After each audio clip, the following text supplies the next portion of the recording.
Hello. In this video, we will learn how to use the Power Query in Excel. Now we'll look at getting data into Power Query from different data sources.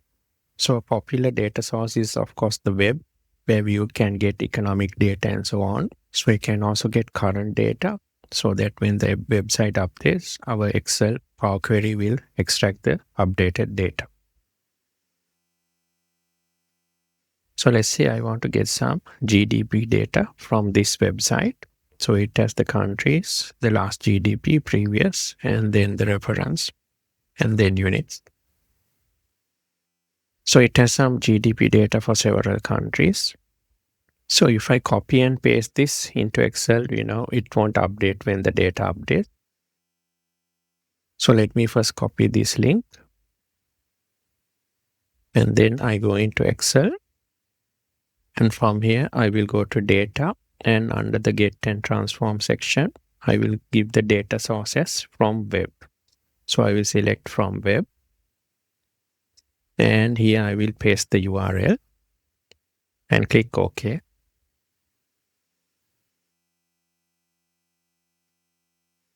So now it's connected to the website. So here you see these tables are basically data that it has taken from the website. So we can select which of these tables I need. So if I click on the first one, so this is basically the table of data I need to extract.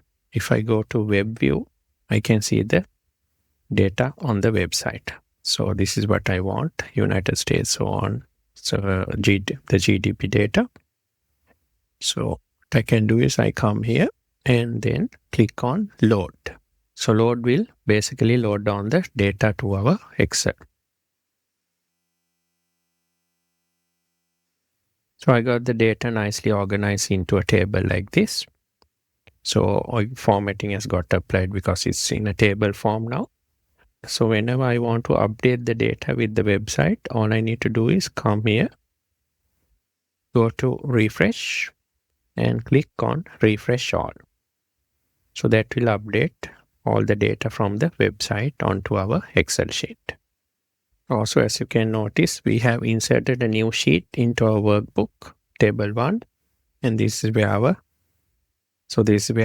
new website data resides. And it has a dynamic link onto the website, which we can refresh to update. We can also get live stock data onto Excel using Power Query.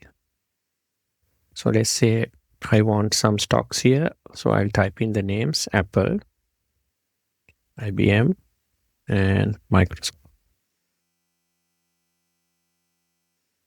So I want these 3 stocks current prices. So what I need to do is I just select the stock names. Then, so under data, I go to data type section. Here you can see stocks. I then click on stocks. And then you see this. Then you see these connections have come in. So that's why the names have changed. So if I click on this over here, insert data, I have some data fields that I can select like 52-week, high, low, betas, change percentage, high, lows, PEs, and so on. So what I need is basically the price. So I will select that field, the price, and it instantly updates with the current price of the share. So also if I come and click here, it's showing me some additional data about Apple, and this is the data source. So the data source is Refinitiv.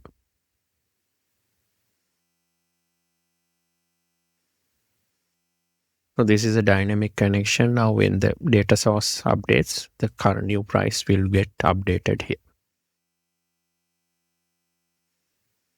So like stocks, you can get currency data also. If you see under data types next to stocks, you got currencies. So here also you can give some currencies on the workbook and then get that data from the link over here. Getting data from a PDF is a common situation we have to deal with.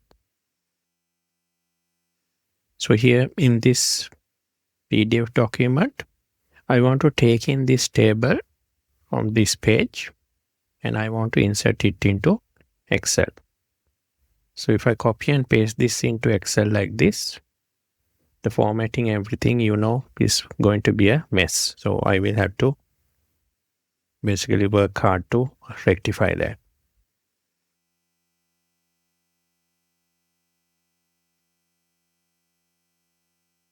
So the easy way is to connect to Power Query and extract the data. So I just need to come to data. Here under get data, I'll go to from file and I will select from PDF. So once I select that, I just need to go and find my file. So it's over here on my desktop. So I click on that and say import. So once it's updated the connection, you can see different pages on the PDF and then the tables available on those. So like this we can see. So the preview is given here. So what we need is basically so this is basically the table that I want to take in. So Canada 2012 14.06. So that's the same figures we got here. So this is basically the table I need to import onto Excel. So I can just select that and click on load.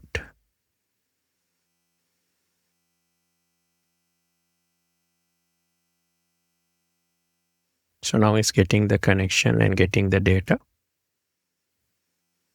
So now you can see it has got nicely imported onto Excel as a table form. So it's coming in as a table form with all the columns and everything nicely sorted. Formatting is also fine. So it's much more easier than copy pasting and then doing all that formatting. So all the data is nicely captured and exported to Excel. So this is the easiest way to import data from PDF documents onto Excel. So we will now look at a practical scenario where we can use Power Query. So on this folder called Power Query, I got some files inside these Power Query data files. So basically I got 3 years of order data for a company. So I got 2017, 18 and 19. So let's check what's inside the files.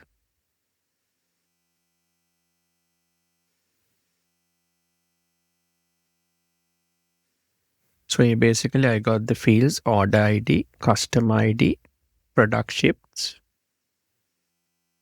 revenue, cost, order date, ship date, and the order status. So one of the painful things we have to do is clean data. So sometimes we need to spend a lot of time cleaning up data.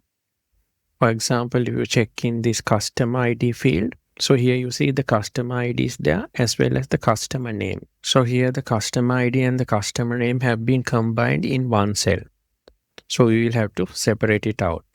And also under product shipped, there's a $sign in front of all of these numbers. So these are actually quantities. So we need to remove the $signs because these are quantities. And we got revenue column, cost column, and I need to insert a profit column as well and calculate the profit. And I got the order date and the ship date. I also want to calculate number of days it takes to ship an order. So as you can see, there's a bit of manual work I need to do. And also I have 3 years of data here, which I have to clean up. And also when new data comes in for 2020, for example, I need to do the same work on that new workbook as well. So let's see how Power Query can help us to clean up this data and automate these tasks. So let's open up a new workbook. Control N.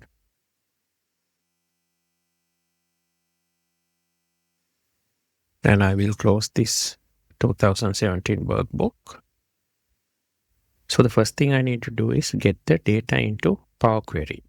To do that, I will go to Data, Get Data, and from File. And my data is located inside a folder. So I will select From Folder. And then I will go to my folder. I have to give the folder name here. So I go to my data folder. And from here, I will copy the address of that folder and come into here and copy, paste the folder name. So this is where my data is located, the folder, and click on open. So this opens up another prompt.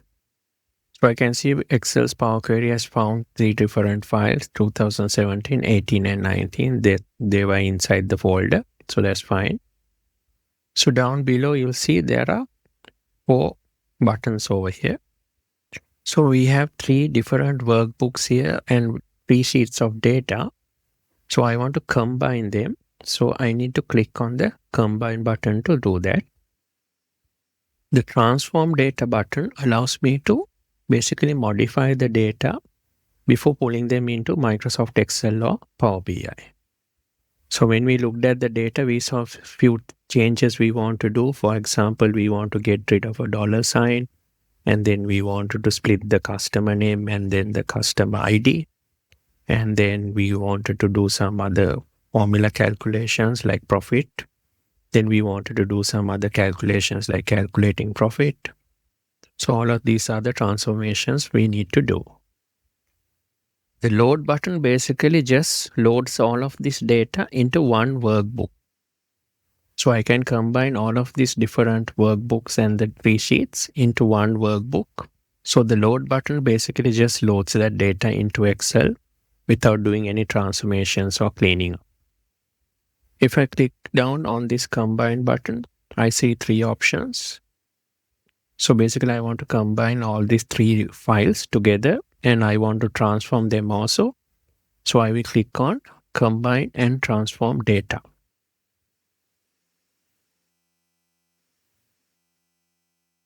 This opens up another prompt where I can now combine all of my files which I saw earlier. It allows me to look at a sample file from here. So I can just click here and just I'll take 2017 file and click here, order data. Now I see kind of a preview of the file's data. So I don't see all the data, but I see a preview of some of the records. So all the records are not here. It's just a preview for me to see whether everything's fine. So I got the order ID, all those column headings are there, field headings are there. So that's fine. So I can also look at other years as well. So I'll just leave it at 2017. So this is just a preview. So this order data is basically the sheet name, which is common in all of these 3 workbooks. So since the data is all fine, I can click on OK.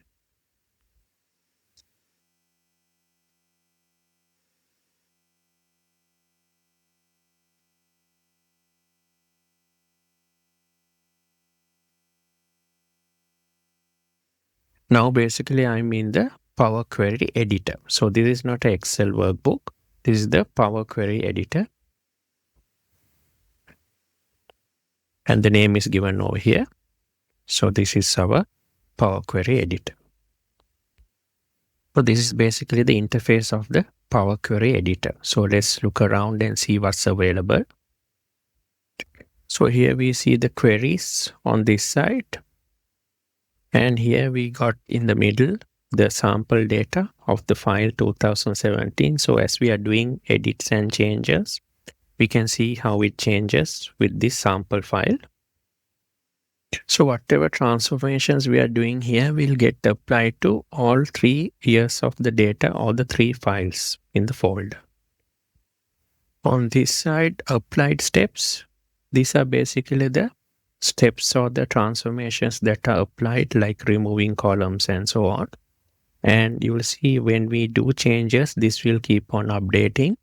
So it's like a recorded macro. It records all of the steps that we do to transform the data. And these are called applied steps. So next time when the data updates, these steps will be applied to all of the data. Here on the top, we see kind of a ribbon. So which is on most of the Microsoft applications. So here at the bottom on the status bar, it says column profiling based on top 1000 rows. So it's basically showing this preview based on the top 1000 rows in the source data. Now, if you see the first field called source name, I don't need this in my data. So what I'm going to do is I will do a right click and click remove.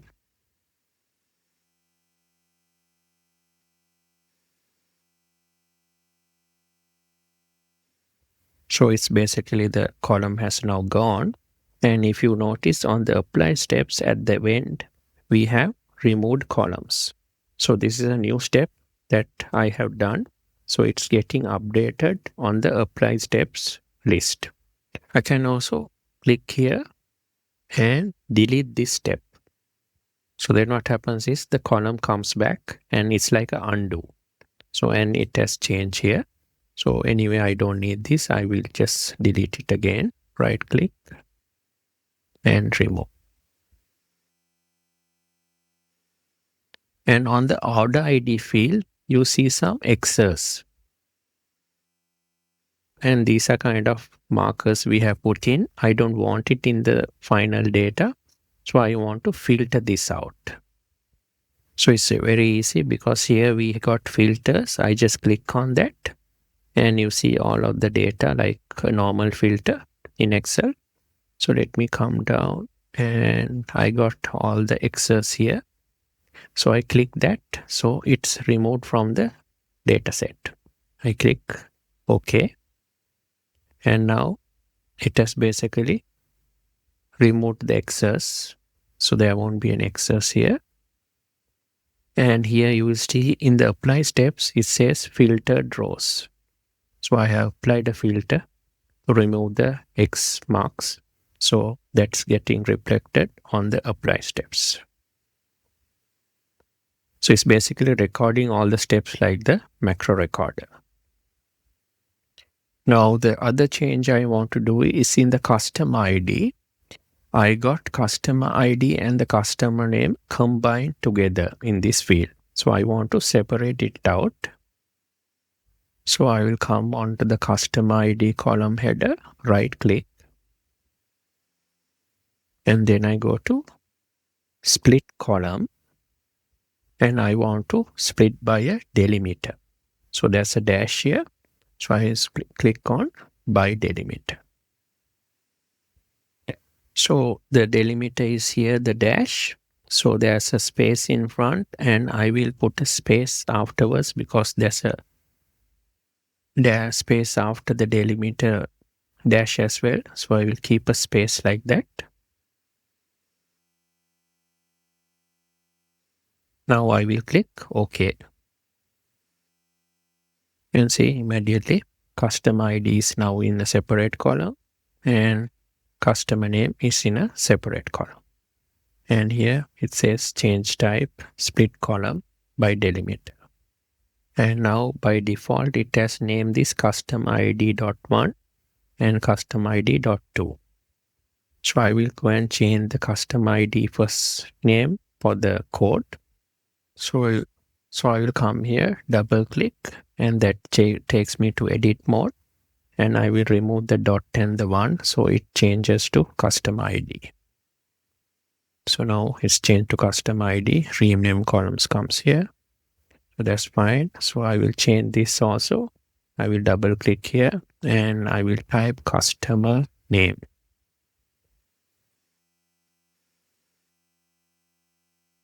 So now it's updated to customer name. And I want to now look at more data. So I will minimize the queries here by clicking on this arrow. It says minimize navigator pane. So that's now minimized. So now I got revenue field and the cost field. I want to calculate a profit field. So to arrive at the profit, I need to minus the cost from the revenue. So the first field I need is revenue field. So I will select that with the mouse. Then I will press Control button and click the cost column like this. And on the ribbon, I will go to add column here. And if I come down here, you see there's a section called from number, and then there's standard. I click on standard, and here I basically give the mathematical function I want to do. So basically from the sales column, I need to reduce the cost column to arrive at profit. So I go to subtract and select that, and see on the main data, a new field has come called subtraction. So that's basically what it has done is it's taken the revenue and reduced the cost from that. So here it says insert a subtraction on the apply steps. So this is basically the profit. So I need to bring it near to cost. So what I can do is I can click with the mouse and come and drag and drop it next to cost. So basically I got now the revenue, the cost, and then the subtraction is actually the profit.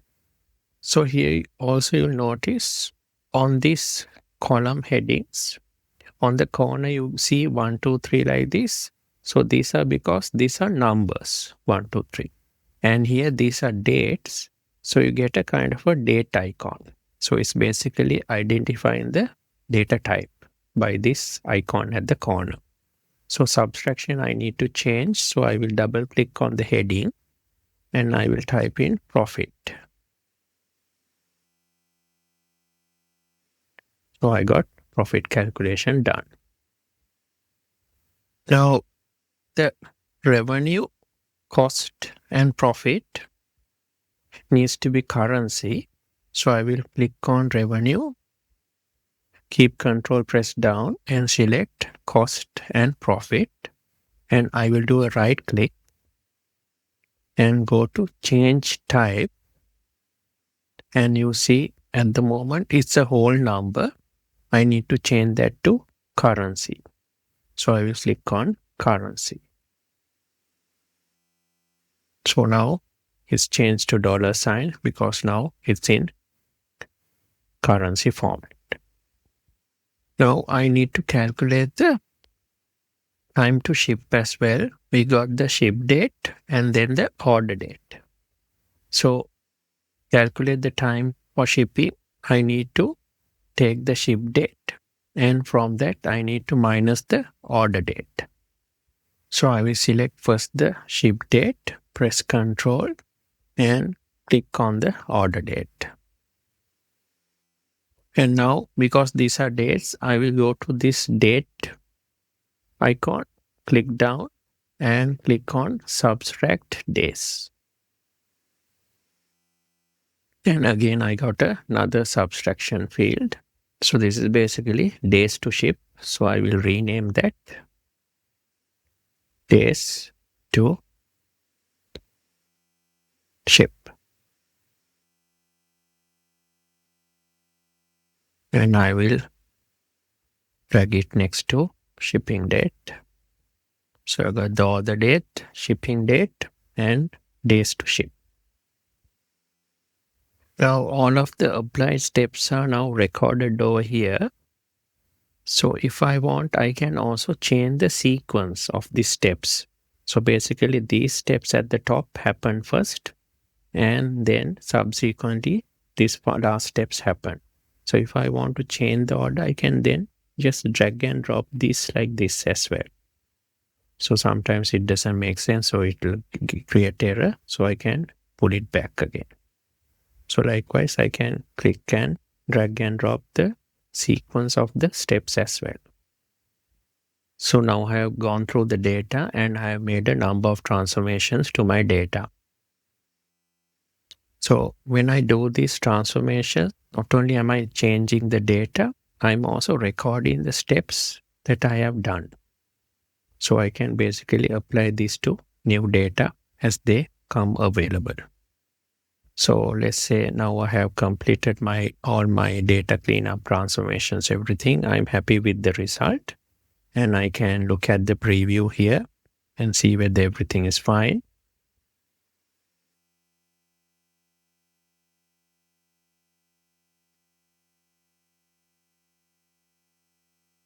Then I can go to Home, and here at the corner you see Close and Load.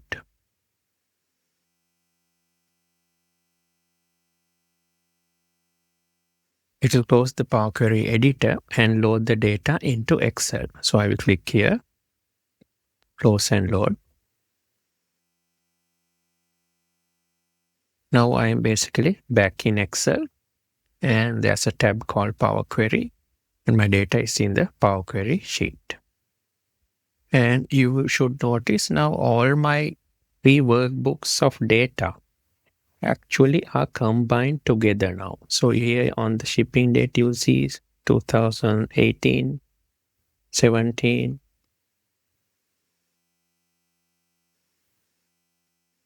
19. So basically all 3 workbooks of data or 3 years of data are now combined together. And all of the transformations cleanup I did have been applied to all 3 data sets. Now, we'll notice on your workbook, on your right-hand side, there is a pane. If I bring it over here, so now I can see the sample of the data again.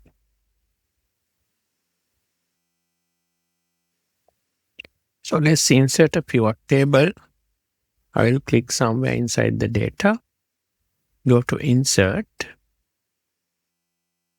and click on Pivot Table.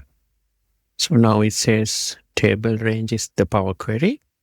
So I'll go for a new worksheet and say OK.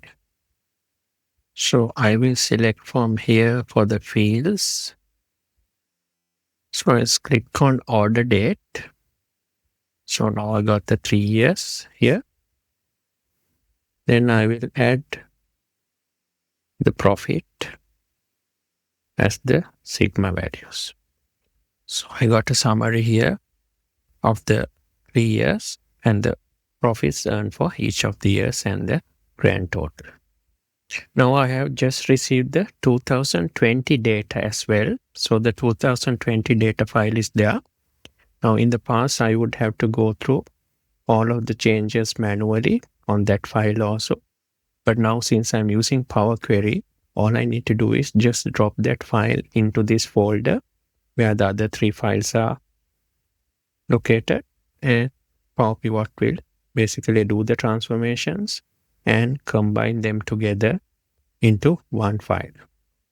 So let's go to my main folder here. It's on the desktop. So my Power Query folder has 3 years of data. Now this is the new 2020 file. So I will drag and drop that into the Power Query folder. So now 2020 is also included inside the folder. So if I go back to my file over here, so now if I go to the Power Query sheet and come down, you see the 2020 file is also in the same sheet.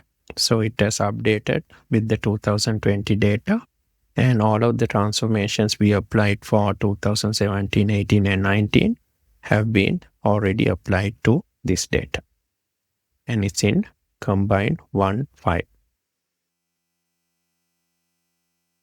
Since pivot table won't automatically update, I need to refresh it. I will go to pivot table analyze and go to refresh option and click on refresh all. And now I see 2020 also got added.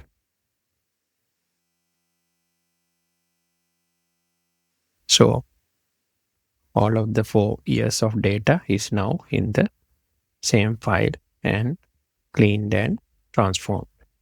So every end I have to do this cleanup of the data and combining. So Power Query basically sorts it out for me. All I need to do is take the new file for the new year and add it to the folder, and Power Query will do the transformations and combine it into one workbook like this.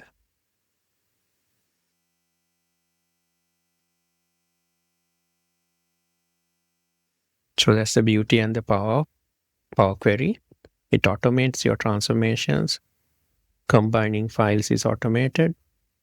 It's basically like running a macro and getting all of your data transformed and combined. Thanks for watching.